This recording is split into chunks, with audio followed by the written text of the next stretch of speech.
जय गुरुदेव। आप सभी साधकों का मैं फिर से स्वागत करता हूं। और देखिए, जो अप्सरा साधना के विषय में और जानकारी जो है वह मैं कुछ लेकर आया हूं, क्योंकि जो कई साधक हैं जिन्होंने मुझसे कांटेक्ट भी किया है, उनसे बात भी होती है और कहीं ना कहीं उनका झुकाव अप्सरा की तरफ ही है, लेकिन वे अप्सरा साधना करने से पूर्व जो है जानकारियाँ प्राप्त करना चाहते हैं। और ये एक अच्छी बात भी है, और जानकारी भी उन्हें जो है प्रैक्टिकली रूप से जो है वह मिलनी चाहिए। ऐसा नहीं होना चाहिए कि एक रटी रटाई बातें जो मैं देखता हूँ वह उनके समक्ष आती हैं कि अप्सरा आती है, घुंघरू की आवाज़ आती है, वह कमरे में आती है, सुगंध आती है, वह साधक को प्रसन्न रखती है, वह नृत्य करती है, वह हास्य विनोद करती है। बस यहाँ तक ही सीमित है। यहाँ तक एक रटी रटाई बात जो है हर यूट्यूबर या हर कहीं से प्राप्त होती हैं साधक को, लेकिन जो गूढ़ रहस्य होते हैं अप्सरा से जुड़े हुए, वे तभी साधक जान पाएंगे जब उन्हें प्रैक्टिकली रूप से बातें पता होंगी। अब देखिए क्या होता है कि जो कुछ साधक हैं जिनके प्रश्न हैं, कई सारे जो क्वेश्चन होते हैं वे साधक करते हैं अप्सरा से ही जुड़े हुए। और सबसे पहले तो मैं ये कहूँगा कि अप्सरा आपको तभी सिद्ध हो सकती है जब आप में ऊर्जा तत्व होगा। ऊर्जा से मायने हैं कि आप जो भी महाविद्याएं हैं उनकी साधनाएं करेंगे और उनमें आगे बढ़ेंगे, और अन्य जो है साधना जिनसे ऊर्जा तत्व बढ़ता है साधक का, जिससे शक्तियाँ जुड़ती हैं, कनेक्ट होती हैं, और इसकी अनुभूति साधक को साधना करने के बाद भी हो सकती है, साधना के बीच में भी हो सकती है, जब वह महाविद्या साधना करता है या गुरु मंत्र का जप करता है साधक ज़्यादा से ज़्यादा। तो अप्सराएं उसी साधक से जुड़ती हैं जिसका ऊर्जा लेवल बढ़ा हुआ होगा, ये आपको समझना होगा। और दूसरी बात है कि अप्सरा को किस रूप में सिद्ध करना चाहिए। अब वो से डायरेक्ट क्या करेंगे, पहली बार ही अप्सरा साधना कर रहे हैं और पहली बार में ही उसे पत्नी रूप में प्राप्त करना चाहते हैं।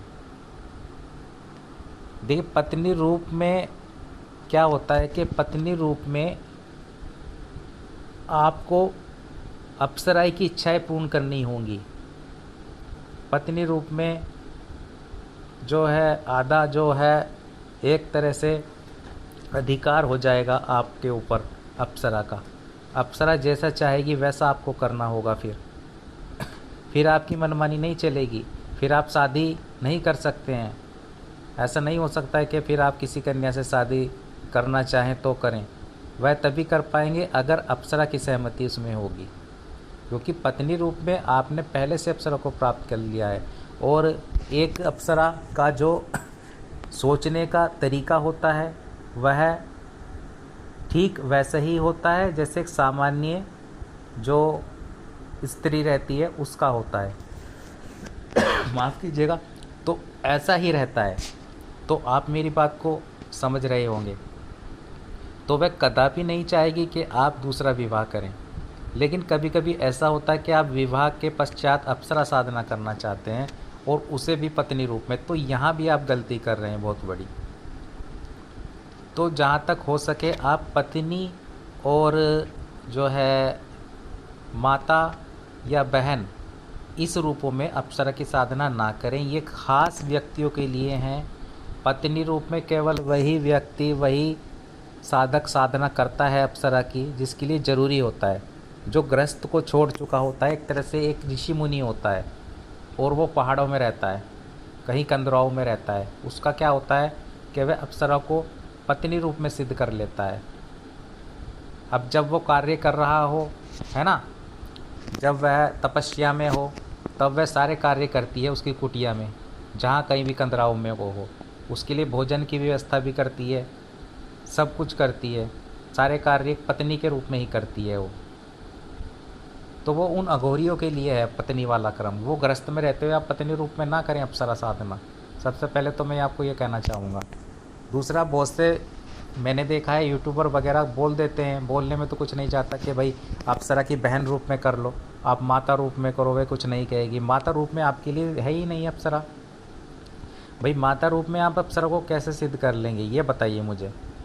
माता रूप में वह ऐसा थोड़ी होगा, आपके सामने अप्सरा का जो पहनावा होता है, नाम मात्र को अप्सरा के कपड़े होते हैं, अप्सरा के शरीर पर गहने होते हैं, गहनों में उसका जो है स्तन वगैरह जो है कुछ हद तक ढके रहते हैं, और बाकी जो अप्सरा होती है वह कपड़े नहीं होते उसके शरीर पे इतने। तो ऐसा नहीं है कि आप माता रूप में कर रहे हैं और वह इस रूप में आपके सामने आ रही है। पहली बात है तो सिद्धि नहीं होगी अप्सरा। जो ये कह रहे हैं कि अप्सरा को माता रूप में कर लें आप, और यह सोच रहे हैं या बहन रूप में कर लें, तो अप्सरा सिद्धि नहीं होगी। पहली बात तो है आएगी नहीं, वो मूर्ख समझेगी आपको कि आप क्या कर रहे हैं, है ना। और दूसरा यह है कि अगर सिद्ध हो भी गई तो उसमें आप पागल होने के चांस आपके 100% है, क्योंकि आपका भाव निश्चित रूप से बदलेंगे जब अप्सरा आएगी। आप ये समझिए, आप कह ही तो रहे हैं कि मैं ब्रह्मचारी हूँ, मैं ये हूँ, मैं वो हूँ, मैं जो अप्सरा साधना कर लूँ मैं कंट्रोल कर सकता हूँ। ऐसा कुछ नहीं होता। जब अप्सरा आती है तो बड़े बड़े ऋषि मुनि वह तपस्या क्यों भंग करवाते हैं, इंद्र देवता। आप कुछ है नहीं और आपके सामने इतने बड़े बड़े ऋषि मुनि हुए हैं, उन तक की अप्सरा ने तपस्या को भंग कर दिया है, खंडित कर दिया है। तो वो क्यों करा है, वो इसीलिए किया है जब उस अप्सरा को देखता है कोई भी व्यक्ति, और सामान्य व्यक्ति की तो औकात ही क्या है ना, तो कंट्रोल नहीं होता है उस पर। तो ये बात साधक को समझनी होगी। इसलिए केवल और केवल या तो आप सखी रूप में उसे मित्र रूप में करें अप्सरा की साधना, और या साधक उसकी साधना जो है प्रेमिका, और जो सबसे सर्वश्रेष्ठ रहती है वह प्रेमिका रूप में ही रहती है। क्योंकि देखिए पत्नी के भी जो कार्य जो भी होते हैं वो एक प्रेमिका से आप ले सकते हैं। वो सबसे अच्छा मधुर संबंध जो होता है प्रेमिका का होता है। प्रेमिका से आप सखी के भी कार्य ले सकते हैं, सखी बन के भी आपकी सहायता करेगी। प्रेमिका से, है ना, आप जो है पत्नी वाले भी कार्य ले सकते हैं। तो प्रेमिका रूप सबसे उत्तम रहता है अप्सरा का। एक बात तो ये हो गई। दूसरी बात, अब आ जाते हैं हम कि जब साधक अप्सरा साधना कर लेता है तो सबसे पहले तो ये देखिए इतना नॉर्मल नहीं होता है कि आप सीधा क्या कहते हैं कि मुझे प्रत्यक्षीकरण हो जाए। तब आप अप्सरा क्या होती है, वह आपका ऊर्जा लेवल देखती है। अब मैं ऊर्जा लेवल क्यों कह रहा हूँ, ऊर्जा लेवल में इसलिए कह रहा हूँ कि अगर अप्सरा आपके सामने प्रत्यक्ष हो जाती है तब आप जो है एक तरह से उसका स्वरूप देखकर, जब एक अलग ही जो वर्ग देव वर्ग की कन्या आपके सामने आ जाएगी, अचानक से आपका ध्यान पूजा में है और वो आकर बैठेगी, आपसे घुटना से घुटना सटाकर बैठ सकती है, आपके सम्मुख आ सकती है, तो आप जो है मस्तिष्क जो आदमी का होता है वह काम करना बंद कर सकता है। वह अटैक भी हो सकता है उसे, एकदम से एक तरह से धक्का लग सकता है, उसे झटका कह सकते हैं। ये सुनने में आसान लगता है प्रत्यक्षीकरण, लेकिन जब होता है चच्चों की हवा ख़राब हो जाती है तब वो ये देखती है कि झेल पाएगा सामने वाला मेरा साधक या नहीं। और इसी क्रम में वह अनुभव भी देती है उसे, साधक को अनुभव अप्सरा जब भी देती है जब वह उसे अपना जो है एक आने का पहले से ही अचानक से नहीं आना चाहती, वो थोड़ा उसे अनुभव देना चाहती है। कभी सोपन के माध्यम से देगी, कभी घुंघरू के आवाज़ के माध्यम से देगी, और कभी जो है ना वह सुगंध के माध्यम से देगी। वो एकदम से नहीं आती, वो इसीलिए नहीं आती एकदम से अचानक से कि प्रत्यक्ष हो जाए, क्योंकि साधक सहन नहीं कर पाता है, स्तंभित हो जाता है साधक एकदम से जैसे ही उसे देखेगा। तो कहानी सुनने में तो अलग लगती है आपको, जब आप कहानियाँ सुनते हैं कि वैसा आ जाएगी वैसा आ जाएगी, लेकिन जब आएगी अच्छो अच्छो की जो हो ना, ऐसी तैसी हो जाती है। तो इसलिए मैं कहता हूँ कि साधक जो है अपने आप को तैयार कर ले साधना से पहले, अप्सरा साधना से। तो क्योंकि आप क्या होता है, आप कोई साधना ही नहीं करते हैं और सीधा अप्सरा में कूद पड़ते हैं, पहली बात है। तो और एक और बात है जो मैं कुछ बातें यहाँ रख रहा हूँ साधकों की। कुछ साधक क्या करते हैं, देखिए वह व्यक्ति जो है सामग्री अप्सरा साधना अपने आप से ही करेंगे। उनको लगता है कि जो सामने वाला है वो बेवकूफ़ है, वो उस केवल पैसे लेने के कार्य खोला। ऐसा नहीं होता है। मैं अपनी बात नहीं कर रहा हूँ, मैं सभी की बात कर रहा हूँ। बहुत से हैं जो सही भी हैं साधक, और जो साधनाएं भी करवाते हैं वे सही भी हैं।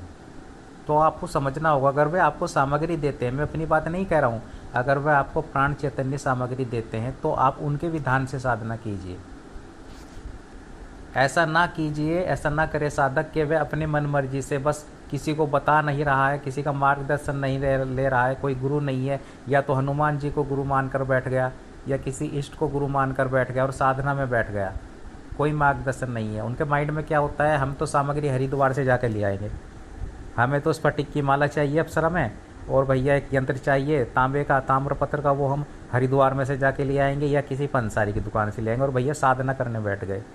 एक तो उसमें अनुभव जो है रत्ती भर भी नहीं होंगे आपको, और दूसरा है कि अनुभव की चलो बात छोड़िए, उसके जो आप साधना तो पूरी कर लेंगे अगर कोई निगेटिविटी नहीं जुड़ती है आपके साथ में, अनुभव ना हुए आपको, है ना।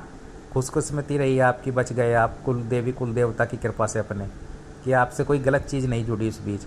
लेकिन दूसरा क्या होगा कि उसके आने वाले टाइम में जो आप साधना वह कर रहे हैं अप्सरा, क्योंकि आपकी प्राण चैतन्य सामग्री नहीं है, वो एक कबाड़ के रूप में आप उठा के लिए आए हैं, जो मैं सीधी सीधी बात कहता हूँ। क्योंकि उसमें प्राण चेतना नहीं करके देते हुए जो हरिद्वार में सामग्री देते हैं आपको, ठेलों पर दे देते, कहीं से भी आप माला स्फटिक की ये उठा के ले आए, तो उससे जो है कुछ नहीं होगा। उससे क्या होगा, उससे जब आपके साधना पूरी करने के बाद में आपको उसके साइड इफ़ेक्ट नज़र आने लगेंगे, आपके साथ में दुर्घटनाएं होंगी, आप बीमार होंगे, आप कुछ भी होगा, अहित ही होगा, धन की हानि होगी। क्योंकि वह जो चीज़ें होती है नेगेटिविटी जो आप मंत्र जप कर रहे हो उस अप्सरा का, वह अप्सरा तत्व ही नहीं होता उसमें समसानिक चीज़ें और वह जुड़ती हैं आपके साथ में नेगेटिविटी, उससे आपका फ़ायदा नहीं नुकसान ही होता है। तो इस चीज़ों से जो है साधक को बचना चाहिए। मैं ये नहीं कहता हूँ कि मेरे मार्गदर्शन में आप साधना करें, लेकिन जिस किसी भी आप मार्गदर्शन में जिस किसी के भी व्यक्ति के आपको लगता है कि हाँ सही बता रहा है, उसके में मार्गदर्शन में साधना कर रहे हैं अप्सरा, तब उसी के मार्गदर्शन में करें। आप सामग्री भी उससे प्राप्त करें, विधि भी उससे प्राप्त करें, मंत्र भी उससे प्राप्त करें और मार्गदर्शन भी उससे प्राप्त करें। खुद से करने में ना बैठें, ये बहुत बड़ी रिस्की साधना होती है अप्सरा साधना। आपको लगता है कि ये नॉर्मल है, नॉर्मल नहीं है, इसमें सबसे ज़्यादा खतरा होता है। अगर मैं प्रैक्टिकली रूप से बताऊं तो इसीलिए मैं कहता हूं कि हल्के में ना लें साधना को, क्योंकि अप्सरा साधना से जुड़े कई साधक हैं जो करना चाहते हैं अप्सरा साधना। और दूसरा ये है कि जब आप अप्सरा आपको सिद्ध हो जाती है, अगर सही मार्गदर्शन में आप अप्सरा साधना कर रहा है साधक, तब वह अपने आप को उसे थोड़ा सा संयमित रखना होता है। संयमित का मतलब मेरा ये है कि उसका कटआउट हो जाता है बाकी लोगों से, उसको अच्छा ही नहीं लगता, कोई स्त्री कन्या उसे पसंद ही नहीं आएगी, वो शायद देखे भी ना उसकी तरफ। क्योंकि जब एक ऐसी सौंदर्यता की मूर्ति वो उससे वार्तालाप करेगा, उससे मिलेगा, उसे देखेगा, तो उसे सब कुछ जो है एक तरह से कम ही नज़र आता है, बहुत ज़्यादा। तो अपने आप को कंट्रोल रखना होता है साधक को। उसका मन जो है कार्य क्षमता थोड़ा विपरीत हो सकती है, तो धीरे धीरे अप्सरा के संपर्क में आना, उससे वार्तालाप करना, तब साधक को संयमित होकर चीज़ों को व्यवस्थित करना होता है। जब वह अप्सरा से जुड़ जाता है, कई सारी चीज़ें परिवर्तित हो जाती हैं साधक के जीवन में।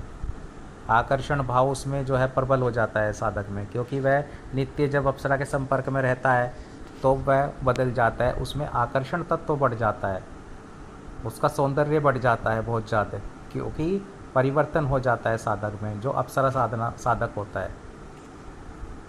इसलिए उसे अपने आप को छुपा कर रखना पड़ता है, लोगों से थोड़ा वो नहीं करना होता उसको अपने आप को।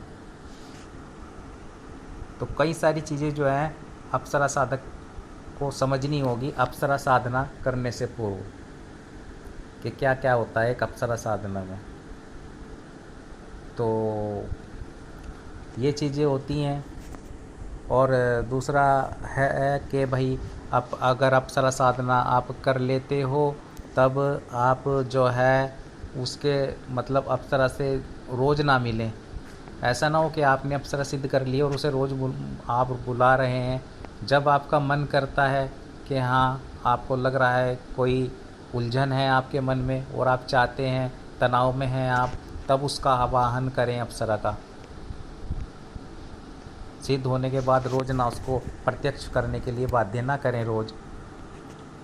और अगर आपने अप्सरा साधना कर ली है तब आप अन्य साधनाओं में आगे बढ़ें।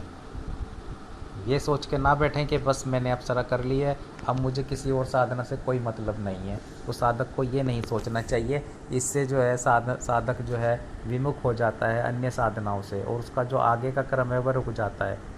बस वह लिप्त हो जाता है एक तरह से भोग विलास में ही एक तरह से, है ना। तो वो क्रिया नहीं होनी चाहिए, कंट्रोल होना चाहिए साधक पर जो वह साधना कर रहा है ऐसी महत्वपूर्ण। तो ये बातें होती हैं जिन्हें समझना आवश्यक होता है। और दूसरा एक बात और है कि भाई वो से पूछते हैं साधक के जो क्या वह हनुमान जी उनके इष्ट हैं, क्या वह साधना अप्सरा कर सकते हैं या नहीं कर सकते हैं, या वह हनुमान जी का स्मरण करते रहते हैं और अप्सरा साधना भी उनके मन में करने की है और वह कर भी रहे हैं बहुत से साधक ऐसे। तो मैं उनसे कई बार कह चुका हूँ कि आप अगर देखिए हनुमान जी की आप साधना कर सकते हैं, है ना।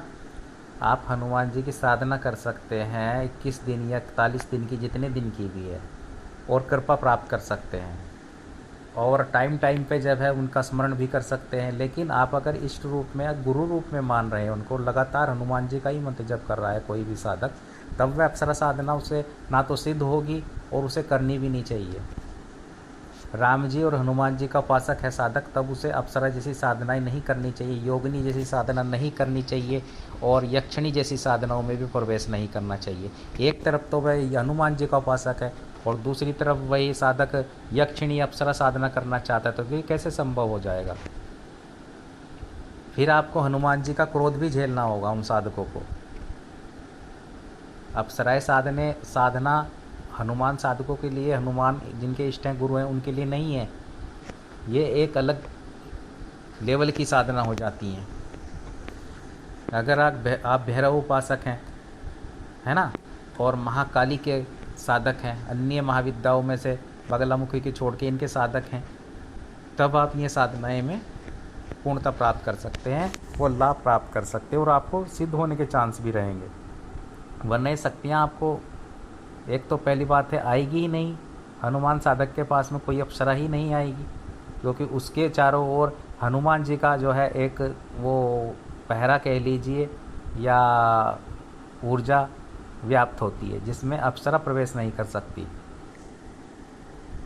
वह वैसे ही डरेगी आती हुई। तो आपको यह सोचना है। इस तरह की बातें होती हैं। देखिए, जो थोड़ा मैं आपको बता रहा हूँ, मैं इसलिए बता रहा हूँ, साधनाएं तो मैंने दी हैं और आगे भी देता रहूँगा, लेकिन ये जो छोटी छोटी चीज़ें होती हैं ना, और ये आपको जाननी होंगी कि कितनी महत्वपूर्ण होती हैं। ये वे बातें हैं जो कोई साधक बताता नहीं है, लेकिन मैं आपको ये ज्ञान इसलिए दे रहा हूँ कि अगर आप अप्सरा साधना कर रहे हैं तो इन सभी चीज़ों को जान लें और तब अप्सरा जैसी महत्वपूर्ण साधना में आप बैठें। केवल उस कहानी के आधार पर आप अप्सरा साधना ना करें जो उसमें लिखी होती हैं पुस्तिकाओं में, या कोई आपको आज रटे रटाए बता रहे हैं कि ऐसे हो जाएगा वैसे हो जाएगा, या कोई बहुत ही डरावना बता देते हैं अप्सरा को ऐसा हो जाएगा। तो ऐसी चीज़ें नहीं हैं। जो चीज़ें रियल हैं वे रियल हैं।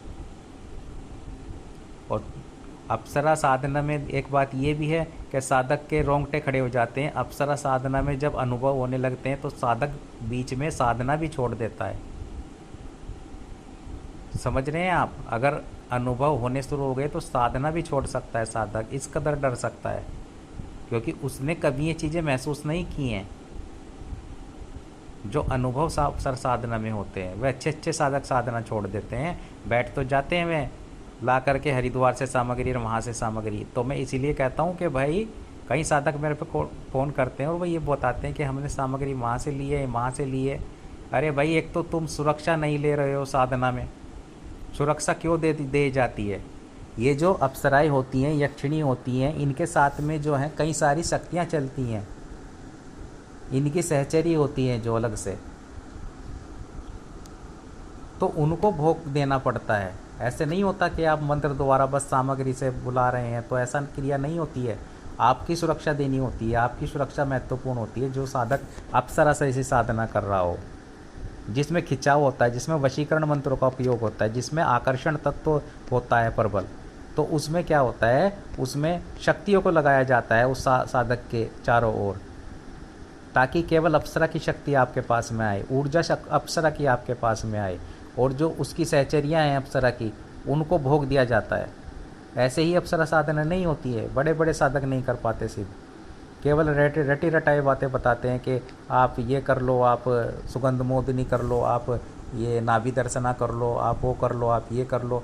होता कुछ नहीं है, और पागल और हो सकता है साधक अगर बिना जो है जानकारी के करेगा साधक, क्योंकि कई साधक हैं। अगर मैं आपको एक बात जो है प्रैक्टिकली रूप से बताना चाहता हूँ, अगर कोई साधक गलती करता है और अप्सरा साधना में अप्सरा जो है रुष्ट हो जाती है उस साधक से, या अप्सरा नहीं कोई अन्य शक्ति उससे जुड़ जाती है, क्योंकि वो अगर गलत सामग्री का इस्तेमाल कर रहा है कहीं से भी ला करके, जो प्राण चैतन्य नहीं है, अपने आप से ही बैठ रहा है, मन मुताबिक अपने साधना कर रहा है ना, अगर वह चपेट में आ जाता है, गलतियाँ करता है उस शक्ति का, तो फिर उसको हटाना भी नामुमकिन सा ही हो जाता है, क्योंकि वे विकसित हो जाते हैं, एक तरह से पागल की अवस्था में पहुंच चुके हैं।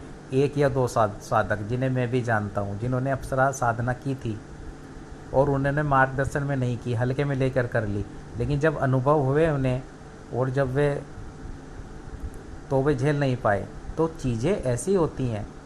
अब मैं जो चीज़ें बताऊं प्रैक्टिकली रूप से बता रहा हूं, इसलिए मैं क्या कहता हूं कि सभी साधक जो भी साधना करें इतने हल्के में ना लें कि आप अनुभव के आधार पर साधना कर रहे हैं। अनुभव तो आप एक प्रेत भी दे देगा अगर प्रेत साधना करेंगे आप, तो यह बहुत उच्च कोटि की साधनाएं होती हैं। तो सोच समझकर साधना करें। अपनी सुरक्षा में जो है शक्तियों को लगाना आपकी सुरक्षा में बहुत ही आवश्यक होता है। जब आप साधना करें, मार्गदर्शन में आप साधना करेंगे, तब आप सफलता प्राप्त कर सकेंगे और निर्भीक होकर साधना में बैठ सकेंगे। अगर चैतन्य सामग्री साधक के पास होगी, सही मार्गदर्शन होगा साधक के पास में, सही मंत्र होगा, है ना, तब उस साधना में सफलता मिलती है। तब अगर प्रत्यक्षीकरण भी नहीं होता है, तब उस साधना के अप्सरा के सभी लाभ वह साधक वह साधिका प्राप्त करता ही है। तो ये साधकों को और उन व्यक्तियों के लिए मैं कह रहा हूँ जो अप्सरा साधना के पीछे हैं, और ये जानकारी मुझे देना आवश्यक था कि भाई आप करें, निर्भीक होकर करें, लेकिन सही सामग्री, सही मार्गदर्शन, और दूसरा जो है आपको अपना ऊर्जा लेवल बढ़ा लेना है महाविद्या साधना करके या गुरु मंत्र जप करके। अगर आप दीक्षा नहीं लेना चाहते हैं शक्तिपात, तब आप गुरु मंत्र के द्वारा भी अपनी ऊर्जा बढ़ा सकते हैं, और अपने इष्ट का मंत्र जप करके उसके पश्चात ही आप साधना में बैठें अप्सरा। समझ रहे हैं मेरी बात कि अप्सरा साधना को आपने मजाक में और हल्के में ले लिया है, तो अगर आपसे जुड़ गई और अनुभव देने लगी, तब जो है आप संभाल नहीं पाएंगे। आप में इतनी क्षमता नहीं है कि आप संभाल पाएँ। और जिनसे आप साधना ले रहे हैं, जो आपको साधना दे रहे हैं, उन्होंने स्वयं सिद्ध नहीं की है साधना, उनको खाली अनुभव हो सकते हैं एक दो, क्योंकि अप्सरा साधक एक अलग ही लेवल पर पहुंच जाता है।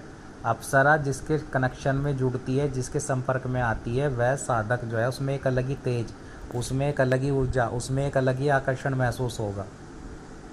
वो थोड़ा लोगों से कटेगा क्योंकि वह एक अलग शक्ति के संपर्क में आ चुका होगा। सामान्य लोगों से उसके विचार थोड़े मिलेंगे नहीं तब, क्योंकि वे एक अलग पारलौकिक शक्ति जो इंद्र की सभा की अप्सरा है उसके कनेक्शन में जुड़ जाएगा साधक। परिवर्तन होता है सोच में, विचार में।